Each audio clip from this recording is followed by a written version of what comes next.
there is indirect speech.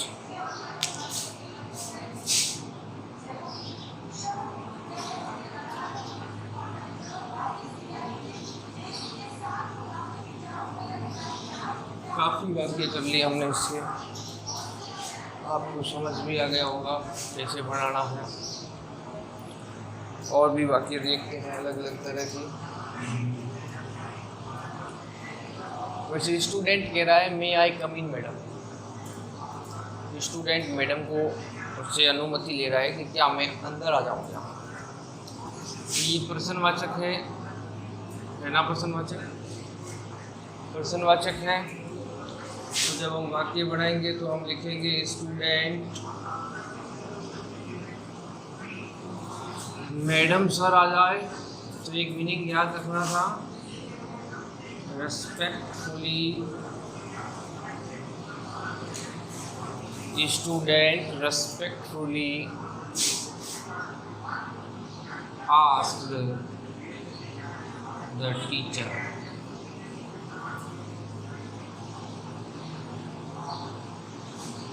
क्या बन गया? Student respectfully asked the teacher. ये मैडम के लिए रेस्पेक्टफुली शब्द का प्रयोग कर दिया। प्रश्नवाचक है तो क्या लगा दिया? आस्क लगा दिया। और मॉडल से शुरू हो रहा है इसलिए क्या लगा दिया? इफ लगा दिया। इफ लग गया, यहाँ मॉडल से शुरू हो रहा है इसलिए इफ का प्रयोग कर दिया। सब्जेक्ट क्या आ रहा है? आई पहले स्थान, यानी पहला स्थान सब्जेक्ट ये रहा स्टूडेंट, दूसरा है टीचर। तो आई यहाँ से बदलेंगे तो किस तरह बदलेंगे? आई, माई और मी। बदलना किससे है? स्टूडेंट यहाँ एक है ना, स्टूडेंट को ही मान लेते हैं तो ही, हिज और हिम, और सी मान लें तो सी, हर। वहाँ आई था, आई के सामने कौन आ गया? ही आ गया, इसलिए इफ ही आ गया। ठीक है। मे किस में बदलता है? नियम में लिखा हुआ है। मे किस में बदलेंगे? मे माइट में बदलेंगे। मे किस में बदलेंगे? माइट में बदलेंगे। मे माइट में बदलेंगे। कम का कम आ गया, इनका इन आ गया। वाक्य बन गया student respectfully ask the teacher if he might come in. क्या बन गया? If he might come in. Student ask respectfully, ask respectfully क्यों आया? मैडम आया इसलिए। आस्क प्रश्नवाचक है इसलिए आया है। इफ़ क्यों आया है? तो मॉडल हेल्पिंग वर्ब से शुरू होता हो या डू डज जिससे शुरू होता हो वहाँ इफ़ लगाते हैं। आई को बदला ही में, मे माइट में बदलता है, नियम है। कम का कम आ गया, इनका इन आ गया। समझ में आ गई वो बात? इसका दूसरा नीचे लिख रहा हूँ यहाँ पर। पहले का दूसरा टीचर कह रहा है,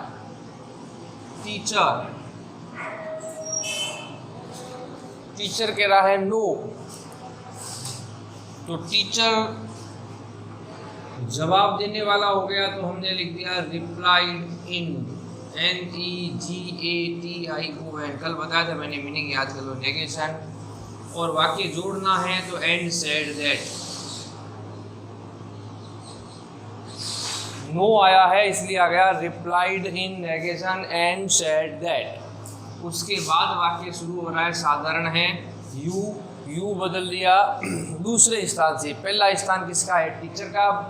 अब सब्जेक्ट टीचर है, ऑब्जेक्ट कौन हो गया? स्टूडेंट। तो यू बदलेंगे तो यू, योर और यू था, बदलना कोई स्टूडेंट से ही है। ही, हिज और हिम। यू के सामने ही आ गया, यहाँ लिख दिया ही।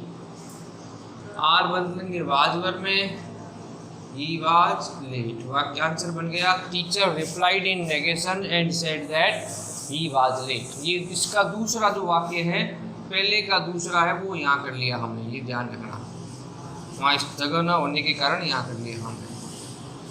कुछ नहीं है, रिप्लाइड वाले में रिप्लाइड लिखना है, बस ये ध्यान रखो। नो आ रहा है सारा इन पॉजिटिव लिख दो, एफर्मेटिव लिख दो, और नो आ रहा है तो नेगेशन या नेगेटिव लिख दो, और कुछ नहीं है। ये पहले के दूसरा है, पहला ये रहा, इसका दूसरा ये रहा आंसर। ठीक है ना। मदर कह रही है ओह माई बैग इज एकिंग। ये मीनिंग आ रहा है। इस साइन के साथ, एक्सक्लेमेटरी साइन के साथ, मीनिंग के साथ साइन आता हो वो एक्सक्लेमेटरी वाक्य हो गया। माता जी कह रही है माई बैक इज एकिंग, मेरी कमर जो है दर्द कर रही है। तो एक्सक्लेम कर रही है ना, द मदर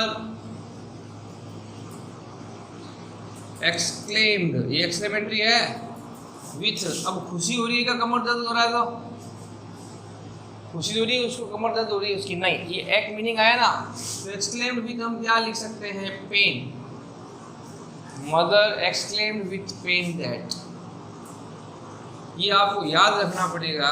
एक्सक्लेमेटरी वाक्य में एक्सक्लेम विथ जॉय है, सरप्राइज है, या सोरो है, ग्रीफ है। अब यहाँ दर्द हो रहा है तो पेन कर दिया, बस जोड़ दिया वाक्य में, एक्सक्लेम विथ पेन कर दिया, सोरो नहीं लिखा। माई है, आई माई, पहले स्थान मदर से ही बदलना, आई माई मी, आई माई है यहाँ पर बदलना पहले स्थान से है, पहले स्थान पर किसका नाम आ रहा है, मदर का, दूसरे पर है फादर, ऑब्जेक्ट पर सब्जेक्ट पर तो मदर ही है, पहले स्थान से बदलना है तो मदर हो गई सी, और हर, माई के सामने कौन आ गया, हर आ गया, कौन आ गया, माई के सामने कौन आ गया, हर आ गया, हर। फिर क्या है, बैक, इज किसमें बदल दो, वाज में, एकिंग है क्या, एकिंग यहाँ लिख दो, बस एक मीनिंग है, इसलिए एक्सक्लेमेटरी है, इसलिए एक्सक्लेम्ड विथ पेन कर दिया, सोरो कर देते, ग्रीफ आता ग्रीफ कर देते, दुख होता तो, और दैट लगा दिया। बाकी तो वाक्य वैसा ही है, माई बदल गया मदर से हर में, बैक का बैक आ गया, इज वाज में बदल गया, एकिंग का एकिंग आ गया, और कोई कठिन इसमें बात नहीं है। नीचे फादर साहब कह रहे हैं show to the doctor, show से शुरू हो रहा है, शो मैंने दिखाना, दिखाना क्या होती है, जो वाक्य वर्ब से शुरू होंगे यहाँ पर रिप्लाइड का प्रयोग नहीं करना है। फिर फादर डॉक्टर को दिखाओ, सलाह दे रहे क्या, द फादर एडवाइज्ड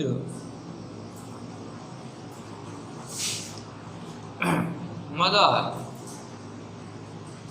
ऐसे वाक्यों में करना क्या है, एक ही चीज लिखते हैं एडवाइस वगैरह में, to show to the doctor, केवल टू लगाकर वाक्य को जोड़ दो। जो वाक्य वर्ब से शुरू होते हैं वो एडवाइज है, ऑर्डर्ड है, रिक्वेस्टेड है, इनसे बनते हैं, और उनमें टू लगाकर वाक्यों को जोड़ दिया जाता है, उसमें और कठिन कुछ बात नहीं है।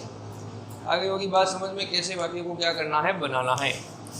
आगे चले, brother how do you obtain best mark, पर्सनवाचक चिन्ह है, पर्सनवाचक चिन्ह है तो हम कहेंगे ब्रदर आस्क्ड, किससे कर रहा है, asked sister, brother asked sister, लिख लिया। अब डब्ल्यू एच वर्ड है क्या, हाउ, बिल्कुल है, H O W how, W H word वापस आता है, वापस आ गया। यू बाद में पहले यू को बदलेंगे, तो यू बदलेंगे ना, तो यू दूसरे स्थान किससे बदल रहा है, सिस्टर से, सिस्टर से बदल रहा है। तो जब हमने यू योर यू लिखा, यू योर यू, सिस्टर से बदलना है, लड़की है ना, तो सी हर हर, यू के सामने सी आ गया।